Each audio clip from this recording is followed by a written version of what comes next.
Monica, and today I'm going to be doing my current makeup favorites. Since it has been a long time since I've got to sit down in front of the camera and talk, I decided that I would show you some things that I have been loving so much for kind of a while that I wanted to talk about, but I didn't have the chance to. So the first things that I'm going to be talking about is not necessarily makeup, but it is brushes. These are my two favorite brushes right now. It's not obviously the only ones that I use. I just really love these truly. Morphe M350. This looks like this. I use this as a highlight brush.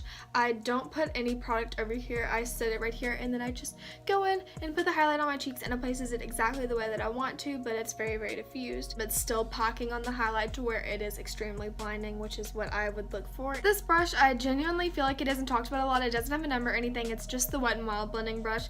I literally found this at Dollar Tree and it's really soft, really nice, and really high quality. Next is another drugstore favorite love. It is the e.l.f. Molten Liquid Eyeshadow. If you're assuming that this is a dupe for the Stila liquid eyeshadows, I just want to go ahead and tell you that it's not at all. It's really pretty. I just find that it isn't as glittery as the Stila ones are, but this one is really nice, and it will dry down, and basically if you run your hand across from it, it will not budge or anything, and it literally feels like nothing is on your hand. And that's the exact way that it feels on the eyes. It just feels very light and fresh, and I just really like it. This one is in the shade Rose Gold, which is my favorite color, and it's really pretty. It has a really nice reflex to it, and I recommend this. I think that it was around like $4. I'm sure that you know my friend Rachel. She has the best YouTube channel ever, and she recommended this Anastasia pot concealer, and I was thinking, okay, because I do not like to use all my Tarte Shape Tape on carving my eyebrows. Decided to get this pot concealer to carve out my eyebrows, and it's really nice. The only thing that I have to say is that the shade range is not that good at all.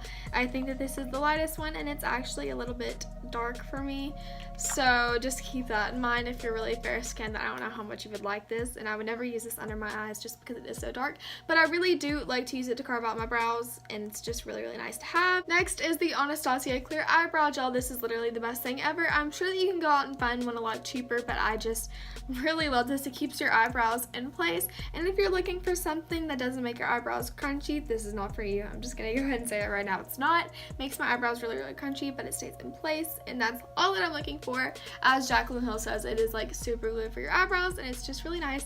$20. I haven't ran out of it yet, and I've had it since August, so I guess that's pretty good. Next is something that I kind of hated at first, but now I really love it. This is the Maybelline Better Skin Foundation Powder. As you can see, this has gotten a lot of love. I used it around the perimeters of my face to give my face more definition. I really like it. It gives coverage, and Tina Halata recommended it, and that's like my go-to. And so whenever she talked about this, I went out and got it, and I loved it, and you should love it too because it's only like $9. Next product is actually the Sephora birthday gift this year, and it's this Tarte blush in the shade Party, and it's one of the Amazonian Clay 12-hour blushes, and it's just really pretty.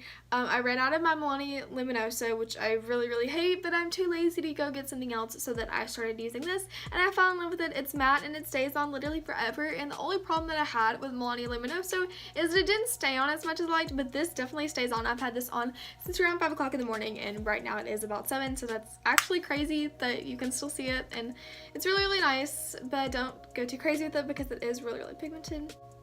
I learned that the hard way. Next product that I'm going to show you, I am over the moon for. It is the Anastasia Sugar Glow Kit, and I just love it so much. I stayed up at 12 o'clock at night on Black Friday, and I ordered it because I knew that it was going to get sold out because it's normally sold out anyway, and it's literally the prettiest thing I've ever seen in my whole entire life.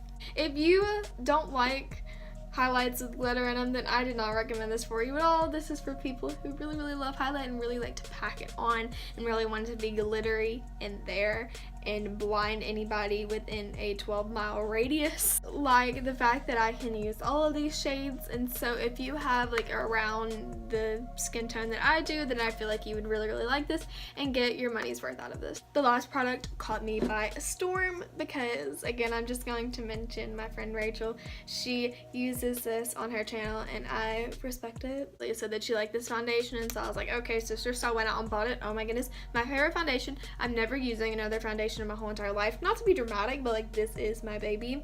It is the Milani Conceal and Perfect, so it's a 2-in-1 foundation and concealer, but honey, I still go back in with Tarte Shape Tape because I am a cake face, but this is just a really, really good full coverage foundation, and it's really inexpensive. The only thing that I hate about it is, again, the shade range, because the shade range is a piece of crap because it's really, really dark. I found out that they came out with a lot more shades on the Milani website, but I can't really find any of the lighter shades in drugstores, which completely sucks, but this is a really, really good foundation. If you are looking for a dewy natural coverage, this is not for you whatsoever, but if you're one of those girls who just like to cake it on and have a full bead, then this is your foundation. It's like $10, which is really, really amazing because foundations that are this good, that have this much coverage and don't look cakey, literally are like $40, and I'm not about that life. So if you're about the balling on a budget life, then get this. That is all for this video. I hope that you guys enjoyed, and if you want to see more makeup favorite videos, then just comment down below, and once my other makeup favorites come to the surface, I will definitely make a video on them. Like, subscribe, do that stuff. I love you guys so much. Amazing, wonderful day, and bye.